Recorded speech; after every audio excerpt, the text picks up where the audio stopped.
നമസ്കാരം. ഞാൻ Ammu Osiyappachan, Sadar academy for Natya and രാഗിയുടെ ആർട്ടിസ്റ്റിക് ഡയറക്ടർ. ഇപ്പോൾ കേരളത്തിൽ നമ്മൾ കേരളത്തിൽ നിന്ന് മാത്രമല്ല പുതിയതായിട്ട് കാണുന്ന ഒരു ട്രെൻഡ്, കുറച്ച് വർഷങ്ങളായിട്ട് കാണുന്ന ട്രെൻഡ് എന്താന്ന് ചോദിച്ചു കഴിഞ്ഞാൽ ശാസ്ത്രീയ നൃത്തത്തിൽ പ്രത്യേകിച്ചും മുൻപ് നമ്മൾ അമ്പലങ്ങളിലോ അല്ലെ പ്രോഗ്രാമുകളിലൊക്കെ കുട്ടികളാണ് അധികവും ശാസ്ത്രീയ നൃത്തം കളിച്ച് കണ്ടിട്ടുള്ളതെങ്കിൽ ഇപ്പോൾ കൂടി വരുന്ന ഒരു പുതിയ ട്രെൻഡ് എന്ന് പറയുന്നത് സൂപ്പർ സീനിയേഴ്സ് എന്ന് വെച്ചാൽ വർക്കിംഗ് വുമൻസ്, അമ്മമാര്, അങ്ങനെയുള്ള ക്ലാസ്സുകൾ കൂടി വരികയാണ്.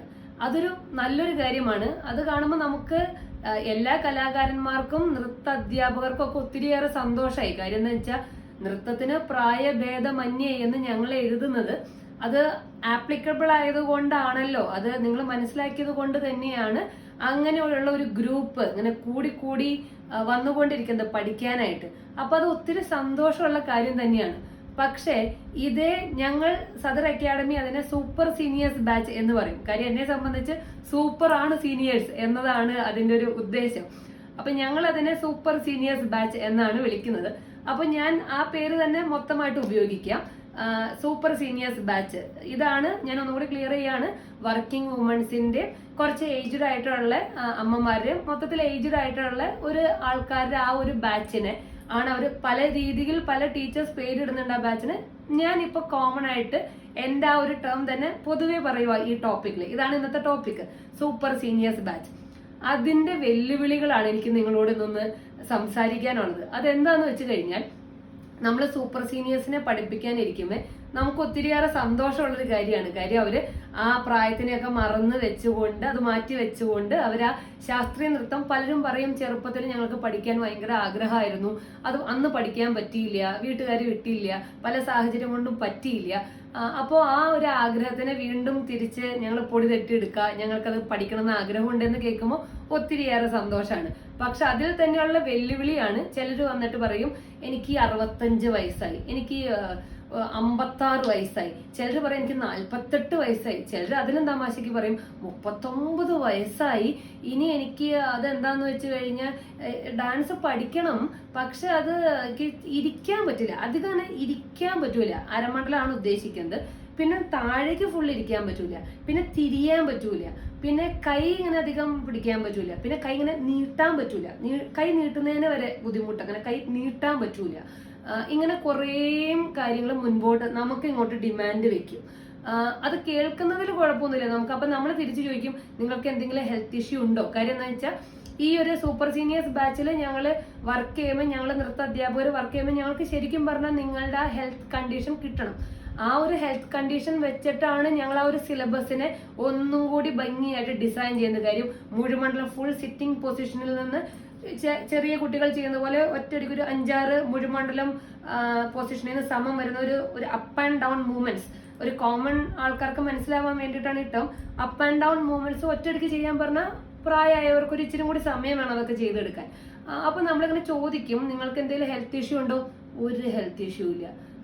അപ്പൊ നമ്മൾ ശരി, അന്ന് ഹെൽത്ത് ഇഷ്യൂ ഇല്ലേ, നിങ്ങളൊന്നും നോക്കണ്ട, പ്രശ്നമില്ല, ഇത് നമുക്ക് കളിക്കാൻ പറ്റും എന്ന് പറയും. കാര്യം എന്താന്ന് വെച്ച് കഴിഞ്ഞാൽ, നൃത്തത്തിനെ സംബന്ധിച്ച് എനിക്കറിയാവുന്ന ഒരു കാര്യം എന്താന്ന് വെച്ച് കഴിഞ്ഞാൽ, 3-ാമത്തെ വയസ്സിൽ കൈ ഇങ്ങനെ പിടിക്കണമെന്നോ, 10-ാമത്തെ വയസ്സിൽ ഇങ്ങനെ പിടിക്കണമെന്നോ, അല്ലെങ്കിൽ 35 കഴിഞ്ഞാൽ കൈ ഇങ്ങനെ പിടിച്ചാൽ മതിയെന്നോ, അല്ലെങ്കിൽ 35 വയസ്സിന് മുൻപ് ഇങ്ങനെ വൃത്തിക്ക് പിടിക്കാം, അത് കഴിഞ്ഞാൽ ഇങ്ങനെ പിടിച്ചാൽ മതിയെന്ന് ഞങ്ങൾ എവിടെയും പഠിച്ചിട്ടില്ല. ഒരുപക്ഷെ ഞങ്ങളുടെ അറിവ് കുറവായിരിക്കാം. ഞങ്ങൾക്കറിയാവുന്നത് ഒരു നാട്യശാസ്ത്രം ഉണ്ടെന്നാണ്, ഒരു അഭിനയദർപ്പണം ഉണ്ടെന്നാണ്. അങ്ങനെ ഞങ്ങളുടെ ഒരു റെഫറൻസ് ടെക്സ്റ്റുകൾ ഒറ്റ എന്നാണ് അടിസ്ഥാനപരമായിട്ടുള്ള എല്ലാ തിയറിയും പ്രാക്ടിക്കലിന്റെയും കാര്യങ്ങൾ പറഞ്ഞത് 1 എന്നാണ് ഞങ്ങളുടെ മനസ്സിലാക്കൽ. അല്ലാണ്ട് Natyashastra for kids, Natyashastra for adults, Natyashastra for super seniors എന്ന് പറഞ്ഞിട്ട് ഇത്രയും പാർട്ടുകൾ തിരിച്ചിട്ടുണ്ടെന്ന് എനിക്കറിയില്ല. എന്നെ സംബന്ധിച്ച് നൃത്തം എന്ന് പറയുന്നത് എല്ലാവർക്കും ഒരു ഫോമില് ഉള്ള ഒന്ന് ആണ്. അപ്പൊ നമ്മൾ പറയും നിങ്ങളത് കാര്യമാക്കണ്ട, നമ്മളൊരു 10 ദിവസം ചെയ്ത് കഴിയുമ്പോൾ കൈ ഒരുപക്ഷെ അതിന് എനിക്കൊരു എക്സ്പീരിയൻസ് ഉണ്ട്. ഇവിടെ എനിക്കൊരു സൂപ്പർ സീനിയർ ഒരു മാം വരുന്നുണ്ട് പഠിക്കാനായിട്ട്.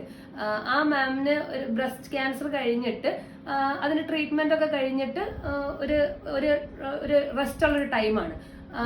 ഏതാണ്ട് വലിയ കുഴപ്പമില്ല, റിക്കവർ ചെയ്തു, ആള് ഫുള്ളായിട്ട് റിക്കവർ ചെയ്ത് കഴിഞ്ഞിട്ടുണ്ട്. എങ്കിൽ കൂടി നിങ്ങൾക്ക് അറിയാലോ അതിന്റെ ഒരു സൈഡ് എഫക്റ്റുകൾ പല പല പ്രശ്നങ്ങൾ ഉണ്ടാവും, ഹെൽത്ത് ആയിട്ട് ഉണ്ടാവും എന്നാണ് എല്ലാവരും ചിന്തിക്കുന്നത്. അപ്പൊ മാം ഫസ്റ്റ് വരുമ്പോ കൈ ഇങ്ങനെ ഇങ്ങനെ നിവർത്താൻ പറഞ്ഞ ആള് ഫുൾ ബോഡി ഇങ്ങനെ ലിഫ്റ്റ് ചെയ്തിട്ട് എടുത്തുകൊണ്ടിരുന്നത്. ഭയങ്കര പ്രയാസമായിരുന്നു, ശരിക്കും പ്രയാസമായിരുന്നു. അപ്പൊ ഞാൻ മാമിനോട് പറഞ്ഞു, മാം അത് കാര്യാക്കണ്ട, ഒരു 10 ദിവസം മാം അങ്ങനെ ചെയ്ത് ചെയ്ത് ചെയ്ത് കറക്റ്റ് ആവും എന്ന് പറഞ്ഞു. ആ മാമിന്റെ ഹാർഡ് വർക്ക് മാത്രമാണ് ഇന്നിപ്പോ മാം സിമ്പിൾ ആയിട്ട് കൈ ഇങ്ങനെ ദേഹം നിവർത്തി പിടിച്ചിങ്ങനെ കൈ മുകളിലേക്ക് പൊക്കുമ്പോ എനിക്ക് ഭയങ്കര സന്തോഷമാണ്. കാര്യം എന്താ വെച്ചാൽ അത് അവരുടെ ഹാർഡ് വർക്കാണ്. എന്നിലുള്ള വിശ്വാസം, ഞാൻ പറഞ്ഞ ആ ഒരു കാര്യത്തിനെ വിശ്വാസത്തിലെടുത്ത് മാം പ്രാക്ടീസ് ചെയ്ത ആ ഹാർഡ് വർക്കാണ് ഇന്ന് ആ റിസൾട്ട് കാണിക്കുന്നത്. അപ്പൊ എനിക്ക് പറയാനുള്ളത്, നിങ്ങൾ ഈ പ്രായത്തിന്റെ ഒരു കണക്ക് പറഞ്ഞുകൊണ്ട് ദൈവത്തെ ഓർത്ത് നിങ്ങളുടെ ഗുരുക്കന്മാർ നിങ്ങളെ തേടി പിടിച്ച് നിങ്ങൾ അന്വേഷിക്കുന്ന അല്ലെങ്കിൽ നിങ്ങൾ കണ്ടെത്തിയിരിക്കുന്ന നിങ്ങളുടെ ഡാൻസ് ടീച്ചറിനോട് ചെന്നിട്ട് ഫസ്റ്റ് നിങ്ങൾ ഹെൽത്ത് ഇഷ്യൂ പറഞ്ഞു. കാര്യം അത് ഉറപ്പായിട്ടും പറയണം, എന്നാലാണ് ആ സിലബസ് അവർക്ക് ഡിസൈൻ ചെയ്യാൻ പറ്റുള്ളൂ, അതനുസരിച്ച് നിങ്ങളെ പഠിപ്പിക്കാൻ പറ്റുള്ളൂ. പക്ഷേ ഈ ഏജ് ആണ് പ്രശ്നം. എനിക്ക് കൈ ഇങ്ങനെ പൊക്കാൻ പറ്റില്ല, അങ്ങനെ തിരിയാൻ പറ്റില്ല, എന്നോട് അങ്ങനെ ഇരിക്കാൻ പറയരുത്, ഇങ്ങനെ ഇരിക്കാൻ പറയരുത് എന്ന് പറയുമ്പോൾ പിന്നെ ഞങ്ങൾ എന്താണ് പഠിപ്പിക്കാനുള്ളത്? ഒരു ആരോഗ്യപരമായിട്ട് വലിയ പ്രശ്നങ്ങളൊന്നുമില്ല, വാദസംബന്ധമായിട്ടുള്ള കാര്യങ്ങളെ മാറ്റിക്കളയാനും നിങ്ങൾക്കുള്ള ഇഷ്യൂസിനെ മാറ്റാൻ വേണ്ടിയിട്ടാണ്, ഫിസിക്കൽ ഇഷ്യൂസിനെ മാറ്റാനും മെന്റലി നിങ്ങൾക്ക് കുറച്ച് നൃത്തം എന്ന് പറയുന്നത് ഒരു എൻജോയ്മെന്റ് ആവും. യോഗ പോലെ എൻജോയ്മെന്റ് തന്നെയുള്ള ഒന്നാണ്. അതിനെ ഫീൽ ചെയ്യിപ്പിക്കാൻ വേണ്ടിയിട്ടാണ് ഞങ്ങൾ ഇങ്ങനെ കാര്യമായിട്ട് പറഞ്ഞത് പഠിപ്പിക്കാൻ ശ്രമിക്കുന്നത് എന്ന് നിങ്ങളൊന്ന് ആലോചിക്കണം.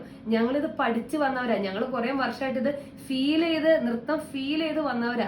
അവരോട് നിങ്ങൾ ഇങ്ങനെ വന്ന് പറയും നല്ല വൃത്തിക്ക് നൃത്തം കളിക്കണം, അതിൽ വെള്ളം ചേർത്ത് മായം ചേർക്കാൻ പാടില്ല എന്ന് ചിന്തിക്കുന്ന എന്റെ ഗുരുക്കന്മാരെ പോലെയുള്ള ഞാൻ അടക്കമുള്ള ആൾക്കാർ പറയും, നിങ്ങൾ ഇങ്ങോട്ട് പറയണ്ട, ഞങ്ങൾക്കറിയാത് പഠിപ്പിക്കാനായിട്ട്, ഞങ്ങളത് പഠിപ്പിച്ചു തരാം, നിങ്ങളതൊന്ന് ഹാർഡ് വർക്ക് ചെയ്ത് ചെയ്താൽ മതി എന്ന് പറയും. പക്ഷെ മറ്റു ചില ഈ കലയിൽ മായം ചേർക്കുന്നവരെ സംബന്ധിച്ച് ഈ അഡ്മിഷൻ എത്രയും പെട്ടെന്ന് പോവാനുള്ളതാണ്, എന്നാ പിന്നെ എന്ത് ചെയ്യാം, ഏറ്റവും അടുത്ത് അവരേന്ന് ഇതിപ്പോ അരങ്ങേറ്റത്തിന്റെ ദക്ഷിണ വരെ കച്ചവടമായേക്കുവാണല്ലോ പല രീതിയിൽ. അപ്പൊ ആ ദക്ഷിണയും വാങ്ങിച്ച് അരങ്ങേറ്റത്തിന്റെ ഫീസും വാങ്ങിച്ച് ചെയ്യാം എന്ന രീതിയിലേക്ക് വിടാനുള്ള കാരണം നിങ്ങൾ ഓരോ വ്യക്തികളാണെന്ന് നിങ്ങൾ സ്വയമേ ഇങ്ങനെ സ്വന്തം ചൂണ്ടണം. കാര്യം എന്താന്ന് വെച്ച് കഴിഞ്ഞാൽ ഇപ്പോൾ സൂപ്പർ സീനിയേഴ്സ് വരുന്നത് ആരോഗ്യം നന്നാക്കണം, നന്നായിട്ട് പഠിക്കണം എന്ന ഉദ്ദേശത്തിലുള്ള മുതിർന്ന ആൾക്കാർ കുറച്ച് കുറവാണ്. ഒരു ശതമാനം, ആ ശതമാനത്തെക്കാൾ ഏറെ എന്റെ എക്സ്പീരിയൻസിൽ ഞാൻ കണ്ടിട്ടുള്ളത്, കൂട്ടുകാരി കളിച്ചു, നാട്ടിലെ ആൾക്കാർ കളിച്ചു, ഗ്രൂപ്പിൽ കളിച്ചു, അസോസിയേഷനിലെ ആൾക്കാർ കളിച്ചു. അപ്പൊ ഞങ്ങൾക്ക് അസോസിയേഷനിൽ ഓണം പ്രോഗ്രാം ചെയ്യണം, ക്രിസ്മസ് പ്രോഗ്രാം ചെയ്യണം, പിന്നെ ഞങ്ങൾക്ക് ഫോട്ടോ എടുക്കണം. അപ്പൊ അത് പാന്റ് കോസ്റ്റ്യൂം നിർബന്ധമാണ്. ഭരതനാട്യത്തിന്റെ പാന്റ് കോസ്റ്റ്യൂം നിർബന്ധമായിട്ട് വേണം. ഡാൻസ് ചെയ്ത് കളിച്ചാലും കുഴപ്പമില്ല, പാന്റ് കോസ്റ്റ്യൂം നിർബന്ധമാണ്, ഓർണമെന്റ്സ് നിർബന്ധമാണ്, മേക്കപ്പ് ചെയ്യണം. പറ്റിയാൽ ഗുരുവായൂർ തന്നെ അമ്പലത്തിന്റെ അവിടുത്തെ ഹാളിൽ തന്നെ പ്രോഗ്രാം കളിക്കണം. അങ്ങനെ 5-6 ഫോട്ടോഷൂട്ട്, കൈ പോലും പിടിക്കാറുണ്ടാവില്ല, 5-6 ഫോട്ടോഷൂട്ട് ഇങ്ങനെയൊക്കെ നിന്നിട്ട് ഫോട്ടോഷൂട്ട് ചെയ്യണം. അതൊക്കെ സ്റ്റാറ്റസിലൊക്കെ ഇടണം. പിന്നെ ആ സ്റ്റേജിൽ കളിച്ചൊരു വീഡിയോ എടുക്കണം, അത് റീലായിട്ട് ഇടണം. ധാരാളം ഇതാണ് ആവശ്യം. ഇത് ആവശ്യം പറഞ്ഞിട്ട് വരുമ്പോ എങ്ങനെയാണ് കല മായമായിട്ട് മാറാതിരിക്കുന്നത്? അത് എന്നിട്ട് ഞങ്ങളുടെ അവിടെ RLVയിലെ ടീച്ചറാ, കലാമണ്ഡലത്തിലെ ടീച്ചറാ, കലാക്ഷേത്രത്തിലെ ടീച്ചറാ, അവര് 5 മാസം കൊണ്ട് ഇങ്ങനെ കാണിച്ചല്ലോ എന്ന് ചോദിച്ചാൽ നിങ്ങൾ തന്നെയല്ലേ ഇതിന്റെ കാരണക്കാര്. നിങ്ങൾ ചെന്ന് ഇങ്ങനെ പറഞ്ഞുകൊണ്ടിരിക്കുമ്പോ അവർക്കുള്ള മൂല്യം ഓരോ ദിവസം ഇടിച്ചു താഴ്ത്തി വേണ്ട അങ്ങനെ വേണ്ട എന്ന് പറഞ്ഞാൽ അവര് പിന്നെ നിങ്ങൾക്ക് വേണ്ട എന്ന് പറയുന്ന സാധനത്തിന് എന്തിനു ഫുള്ളായിട്ട് തരാൻ നിൽക്കണം. അപ്പൊ അവര് നോക്കുമ്പോൾ നിങ്ങളോട് പറഞ്ഞ് നേടുന്ന നേരം ഉണ്ടെങ്കിൽ ആ ദക്ഷിണയും വാങ്ങിച്ച് കൈ പിടിക്കുക, നല്ലൊരു കച്ചവടം ആദ്യത്തെ, എന്നിട്ട് അരങ്ങേറ്റത്തിന്റെ ഫീസും വാങ്ങിച്ച് കൈ പിടിക്കുക.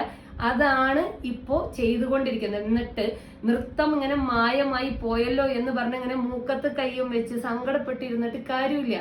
ഇന്ന് കളിച്ച് നാളെ സൂപ്പർ സീനിയേഴ്സ് ചിലത് പറയുന്നതാ, ഇന്ന് പഠിക്കണം നാളെ റീലായിട്ട് ഇടണം എന്ന് പറയുന്നത് അല്ല ശാസ്ത്രീയ നൃത്തം എന്ന് ഞാൻ ഉറപ്പിച്ച് പറയണു. എന്തൊക്കെ പറഞ്ഞാലും അതിന് കുറച്ച് പ്രാക്ടീസ് വേണം, അത് കുറച്ച് ഹാർഡ് വർക്ക് ചെയ്യണം, കുറച്ച് ക്ഷമ കാണിക്കും.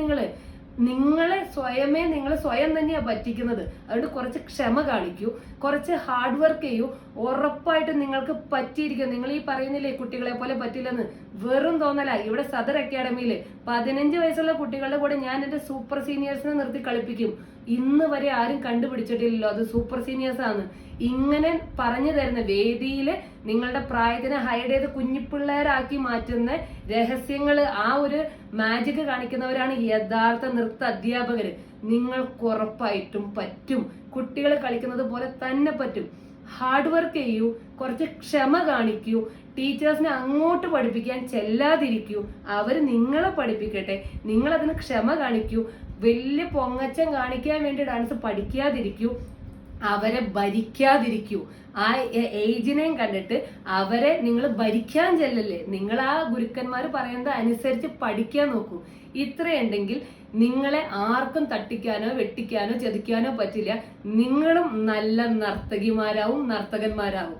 ഇത്രയും പറഞ്ഞ് അടുത്ത ഇതേ പാർട്ട് 2, ഈ വിഷയത്തിൽ തന്നെ പാർട്ട് 2 സംസാരിക്കാൻ നിങ്ങളുടെ മുൻപിൽ വരും വരേക്കും നന്ദി, നമസ്കാരം.